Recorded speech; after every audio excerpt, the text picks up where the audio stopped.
Hey everyone! So today begins my series of reviews for all the shows that I've seen that I have not taken the time to review in the past month. So today we begin with The King and I. So let's get started.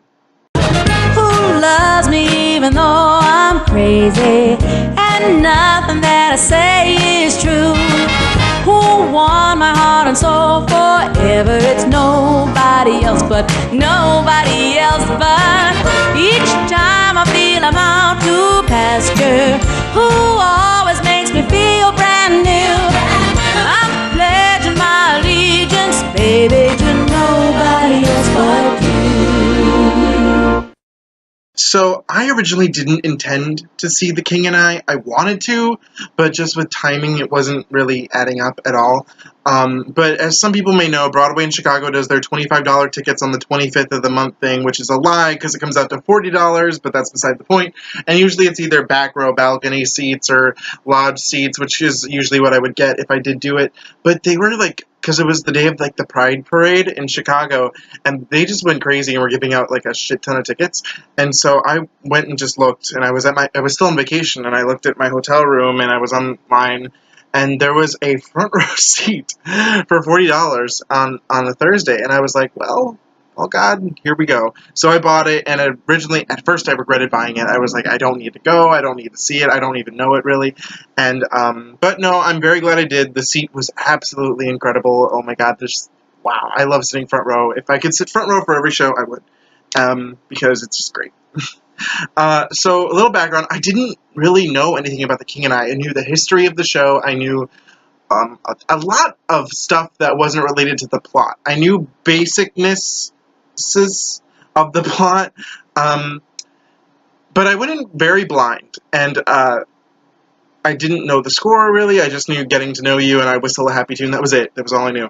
And first off, I think we should talk about the score. Gorgeous, gorgeous, lovely score. But there's just not a whole lot of variety to it. It's a lot of just ballads and the occasional, you know, like the getting. I wouldn't call it Getting to Know You a ballad, but like that. And so, I loved Something Wonderful. That was the song that I went in and I fell in love with as I came out.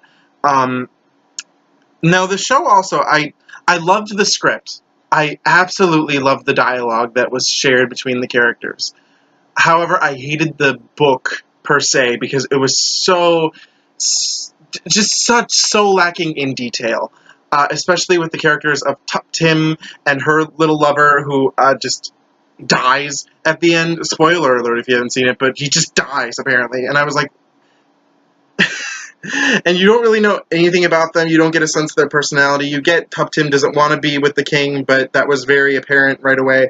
And then, oh gosh, I don't know how to describe it. Just the relationship between everyone was very just not well explained. And this is evident of the time it was written, of the time what it is. And this isn't me saying I don't think it's deserving of being a classic, because it is a classic, and no matter what I say, that's not going to change that.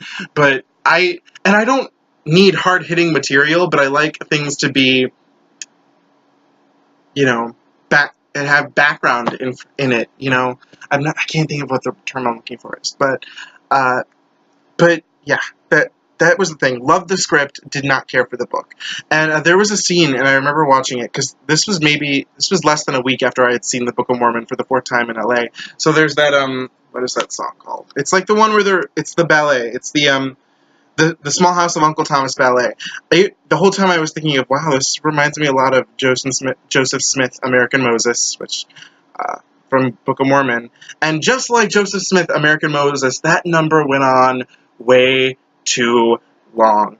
I hate it when the show stops to talk about something that is not going to be discussed again, really does not have a whole lot of merit, that needed to do that. I hated that entire sequence. The only thing I liked was like when they were like, run, like, because it was catchy, but it just went on for so long. And like the Book of Mormon, the thing I hate most about the Book of Mormon is that Joseph Smith American Moses number, because it just goes on forever. And I was just like, oh my God. And so I guess that's where Book of Mormon got their idea for that from, so kudos to them, and it was a nice little tribute, but I just hate that.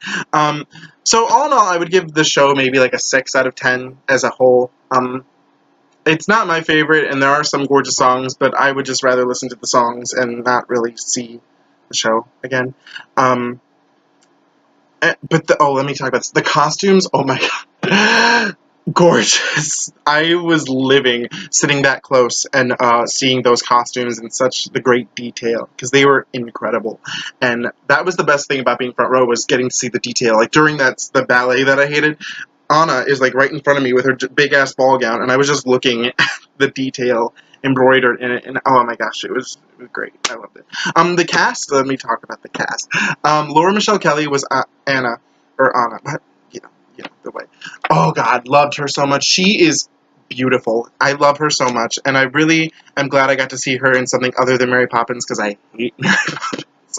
But it was, oh my gosh, I loved her. She's so gorgeous too, and she's also like in her early 30s, I believe, and looks like she just could have graduated from high school. Like, she looks so young, and she's probably like one of the youngest people I think to have played this role, because like, oh my gosh, loved her. Great.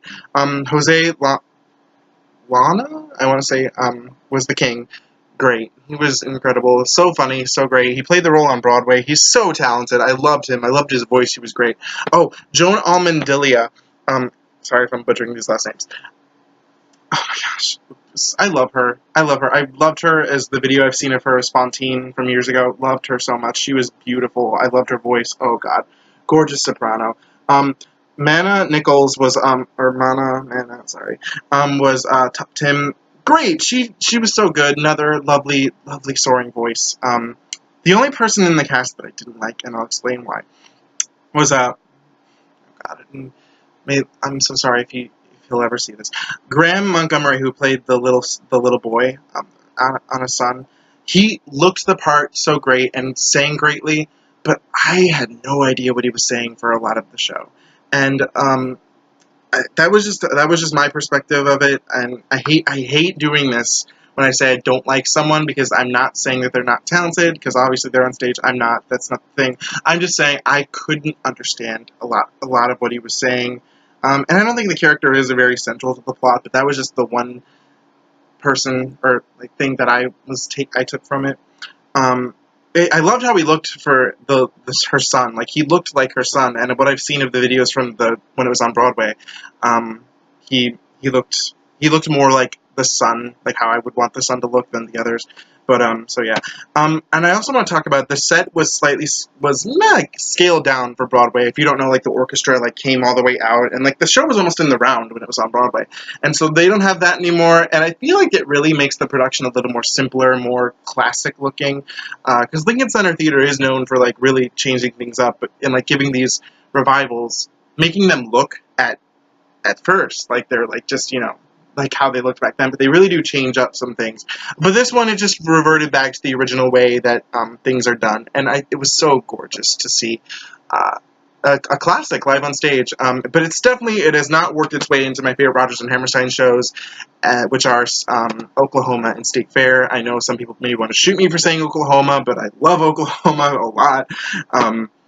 So yeah, I went to the stage door afterwards. I got my playbill signed. Oh, there's my ticket. Right there. I met everyone in the cast. They were all so sweet, so nice. I also got a poster because while I may not have loved the show, I love this. This is iconic, this dance scene, and so I was like, I gotta get this signed. So I got that. I have to say, the coolest person I met there was Laura Michelle Kelly. She was a doll and such an absolute delight to meet. I first met her, and then, she just signed my playbill and poster, and then she walked away. And then someone borrowed my pen, and, it sparked up a conversation, between us. It was, really weird. And so she, said, oh, gosh. And she has the most adorable British accent. She was like, so what are you planning to do with your future? And so I was like, oh, I'm going to college for musical theater and stuff like that. And I told her, and this is the funniest thing to me, I told her that how much I hate dancing, I don't like dancing, all that. And she's like, oh, neither do I. And, she was so sweet. And, this was the funniest question I asked her. I was like, because she was Mary Poppins, so I just had to ask. I was like, do you prefer the song Playing the Game or Temper Temper? Because they changed it after a while. And she was like, honestly, I don't remember either or. And then she's like, I know I was in one longer than the other. So yeah, that was it. She was great. I loved meeting her. She's such a sweet doll. So yeah, The King and I, go see it. That's my recommendation for you. You'll see a classic production, a classic show, and everyone needs to see a classic show in their lifetime. It's not my favorite, but it's a good show no matter what way you dissect it, because it's beautiful, the songs are gorgeous, and the actors are incredibly talented. So thank you guys for watching. Hope everyone had a great 4th of July. So thank you guys. Bye-bye.